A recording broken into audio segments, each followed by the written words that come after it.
Hello, my name is Blair Peterson, and this is my digital story on artistic and professional development, created for the use of my future students. So this story starts here. Last spring, I had an opportunity to expand my knowledge on the arts and how to teach it. How? I attended a conference made for art educators to hear from other art educators with opportunities to listen to well-known artists living in New York City and chances to visit museums to physically see the works of art I have been studying for years. Why search for ways to do this? What is the purpose for doing this, and how can you benefit from searching for ways to expand? As artists, one of the most important things you can do is to explore the art world while using art criticism and appreciation to understand it.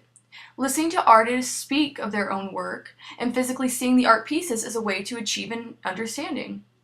But wait! I mentioned art criticism. What is that? Art criticism, as defined by Feldman, is spoken or written talk about art. We use this to gain an understanding and appreciation of it. So anyway, back to the story. I flew all the way to New York to attend this conference. Finally in New York City, which is considered to be the art capital of the world. Always find ways to surround yourself in art, including locations to use as a source of inspiration. Here I am holding an event book containing over 1,000 opportunities to expand my artistic and professional development, but I already knew my first stop. My first stop was to listen to one of my favorite artists, Jean Shin, speak about her installation artworks. It is crucial to hear or read what an artist has to say about their own works because they are the only ones that actually know what their work is trying to say. It helps you to build an understanding for the art piece. Here I am standing next to Jean Shin. It was wonderful being able to meet such an accomplished artist. The highlight of the conference was a session with Chuck Close, a very famous painter that lives in NYC. He discussed many things such as his artwork and how he grew into the arts. Because he is so popular, I couldn't get a picture with him. However, I managed to rush over to where he was exiting to snap an up-close photo for fun. One of the many perks of attending the conference was being able to attend the museums in the city for free. I took this in the Museum of Modern Art. These young students were drawing famous pieces of art to gain an understanding of it.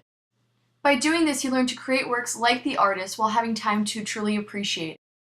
Here is a photograph I took of the famous work Woman 1 by de Kooning. Physically seeing the work of art changed my appreciation and understanding of this piece. Learning about this abstract expressionist work through books was not the same as seeing it in person. Wait, what is abstract expressionism? Abstract expressionism was coined in 1919 by the German magazine Der Strom to describe the non-representational abstract works of the German expressionists. What did I just read? Let's break it down. According to dictionary.com, non-representational is not resembling or portraying any object in physical nature. Abstract in fine arts means of or pertaining to the formal aspect of art, emphasizing lines, colors, generalized or geometric forms, etc., especially with reference to one another. And expressionism in fine arts is a manner of painting, drawing, sculpting, etc., in which forms derived from nature are distorted or exaggerated, and colors are intensified for emotion or expressive purposes. So essentially, abstract expressionism is a style of art characterized by exaggerated and emphasized colors and lines in a way that does not resemble any actual object in nature. While I was at the MoMA, I made sure to check out the bookstore and found this book on street photography. It is important as artists to get art references from books to see what art and artists are out there, and to use as a source of inspiration for your own work. In fact, after getting this book on street photography, I had a moment to capture an image in this category. I took this photograph in Chinatown. Here we see a worker carrying butchered pigs into a restaurant basement while the rest of the city walks on, completely ignoring the event. You can even see more pigs in the top left corner that are waiting to be brought out. This was an unplanned, spontaneous moment that I captured and was inspired by the book I had purchased at the MoMA.